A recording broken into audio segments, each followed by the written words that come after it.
Tank bund దగ్గర స్వామి గారు దేవుని వాక్యాన్ని ప్రకటిస్తుంటే అతన్ని అడ్డుకున్నటువంటి వ్యక్తులు బైబిల్ పంచొద్దు, బైబిల్ పంచడానికి వీలు లేదు, రకరకాల మాటలు చెప్పి అతన్ని హాస్పిటల్ పాలు చేశారు. బైబిల్ పంచొద్దు, దేవుని వాక్యాన్ని చెప్పొద్దు, చాలా మంది అడ్డుకుంటున్నారు.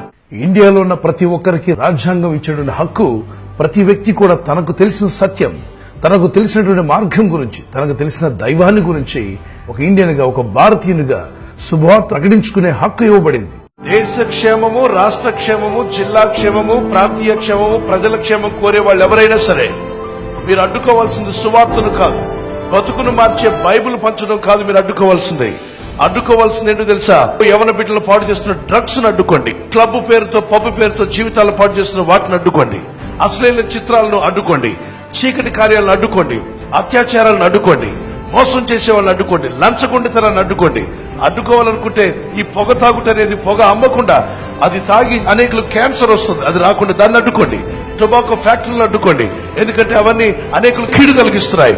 వైన్ షాప్స్ ఉంటాయి, మరి రకరకాలుగా తాగి ఎంతో మంది కుటుంబాల్లో నిరుపేదలు ఎంతో మంది దుఃఖం పాలవుతున్నారు.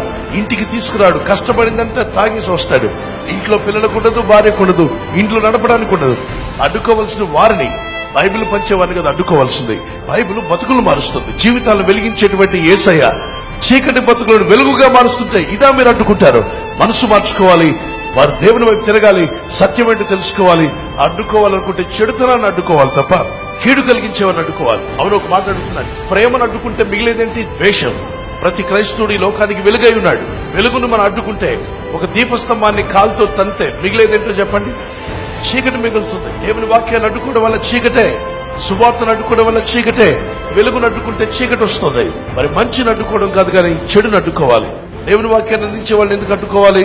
వారు ఏం తప్పు చేశారని. మరి ఆ విధంగా జరిగినప్పుడు వెంటనే మన టీంను పంపించాం. ఆ కామినేని హాస్పిటల్కి వెళ్లారు, ప్రార్థన చేశారు. ఆ ప్రార్థన చేసిన తర్వాత మనం చేయగలిగిన సహాయం మన చర్చ్ తరఫున, మన మినిస్ట్రీ తరఫున వీ హావ్ డన్. ఫోన్ లో వారి మిసెస్ నాతో ప్రార్థన చేయించుకున్నారు, నేను కూడా ప్రేర్ చేశాను. సో ప్రజలను అడ్డుకోవాల్సిన వాళ్ళు ఎవరైనా సరే, ఎవరిని అడ్డుకోవాలట?